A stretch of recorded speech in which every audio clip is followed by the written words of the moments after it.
Hello, this is Tony Blazier, and I just am going to go over one of the things I have here for sale.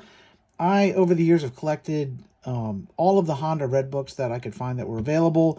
These Honda Redbooks were actually books put out to Honda dealers, Honda motorcycle dealers, talking about each year's updates. I work in the car business. We get this very similar thing every year in the car business, and these are great resources for the articles I write and the videos I do. And I ended up with a couple of them that are extras. I ended up with two from 1990 and then two from 1992. So I'm actually going to sell this one, and I just wanted to give you a quick look at it here. Now, inside, in the introduction, there's not much. They're talking about American Honda. You're going to see that there's coverage of all of Honda's both street and off-road motorcycles for 1990. That includes the Gold Wing, all their sport bikes, dual sport bikes, and dirt bikes like the XRs, CRs, even the Honda Cub. The motorcycle I had a chance to ride one time and it promptly crashed. So in any case, even some scooters in here. These are, as I said, great resources. There's like a little year-by-year thing of what they changed, highlights of each model. You got the Gold Wing here, the Gold Wing there, the ST1100, which was like a sport touring bike they had in the early 90s. Don't remember much about those. The old Shadows. I remember when I was in high school, I wanted a Shadow 750. I thought they were really cool looking motorcycles. Definitely nice cruisers in the Japanese style, at least. We didn't have much interest in a Harley when I was younger. The CBRs, great bikes, although I think by this point in 1990, the CBRs were due for an update. I think they came out in 87, if I remember right, the Hurricane, and it was really great at that point, but they're getting ready to come out with the new CBR F1, F2, whatever it was in the early 90s. The Pacific Coast, this thing was neat because it had this all-over bodywork, kind of like a Ford Taurus. It was kind of futuristic at the time. The RC30, this was like a really cool replica road racer. I remember these things were really expensive. I think Dutro's Honda in Leesburg had one, and somebody stole it. And I kind of think this thing was like 30 grand back in 1990 or some crazy amount. But I remember it was quite a substantial amount of money. The VFR 750, this thing had started out as the Interceptor in like 83, I think. And it was actually a really hardcore sport bike when it first came out. But over time, as machines like the GSXR and others came out, it became more of a sport touring bike. So by the early 90s, this was no longer the most hardcore machine that Honda sold. And I think the VFR is still around. Different guys, of course. The Hawk, this is a really neat bike. I always thought these were cool. Had a V-twin in it. Minimalistic bodywork. I ended up buying like a SV650 in the early or late 90s, early 2000s.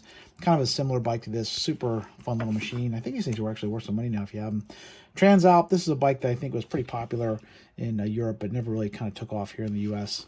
The CBR F100, 600F. Again, this was maybe the end of this before they came out with the F2. I think maybe the F2 is maybe 91, 92, somewhere around there. I remember a good friend of mine bought one when they came out, and it was super cool machine, the hot machine at the time. But the Hurricane was getting a little bit old at this point. This is an interesting machine, the GB500.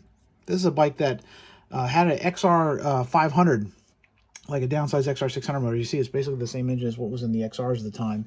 And kind of have some retro cafe styling from the 60s. I don't know if they, I imagine this bike is probably pretty popular with collectors at this point. I don't think they sold a ton of them, but kind of a neat machine. The CB1, this is similar to that other V-twin version, just a little different engine. This one's got a 400cc engine. Again, I always like these bikes with minimal bodywork. You can see the engine and stuff. It's pretty cool. The VFR 250, the Interceptor 250, it would become known at some point, or maybe somewhere along the way, that was called the Interceptor, maybe before this actually. And this was kind of the entry level, kind of like the Ninja 250. The NX 250, I never liked these bikes. They were kind of, they retired the XL models for a couple of years and came out with these NX. And they're much more street-oriented than dirt-oriented. Didn't appeal to me personally. NX 125. The NS, I don't remember this damn thing at all. It's a 50cc two-stroke. At this point, I think the EPA had outlawed all the two-strokes except for maybe below like 60 cc's or something. So you had the DTLC 50 and you had this NS two-strokes, but all the other two-stroke street bikes were gone at this point. Great looking machine. I love this 1990 model XRs, 600. The 250, great looking bike. I love the styling of this machine. The 200, of course, very popular machine. One of my favorite little fun bikes to play with.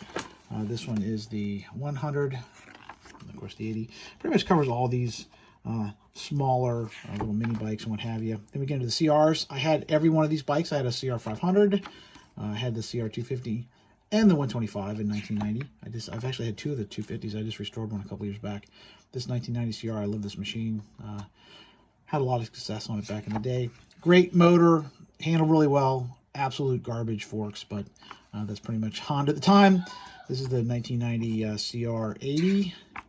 You have the Cub. Infamously, this is a really popular pit bike, little two-stroke automatic transmission on that. Get into the ATVs. Wasn't much in the way of ATVs. This is the dark days for Honda. Honda had actually discontinued the 250R in '89. Really, they only have like turd utility machines. The 4Trax, which is like the Foreman. Here's the other 4Trax 300. Actually, I don't even know what the difference is between these two bikes other than the color. It's like the same damn thing. This thing was hideous. I remember this. They had this stupid styling on it. It is just maybe the ugliest ATV ever. This dumb trunk on the back. The idea of having a trunk is an okay idea, but that just looks like a humpback whale. It's just bizarre. A couple of scooters. So in any case, these are really cool collectibles. I will be posting another one I have from 1992. And if you're interested in this, it is not in perfect conditions. You can see there's, the pages have been looked at about 1 million times over the years. There's a little bit of some cracking and tearing here, but it's still plenty good enough to read and what have you. It's a great reference bit, and there's a lot of great stuff in these. So you can check them out on my eBay. Thanks. Happy bidding.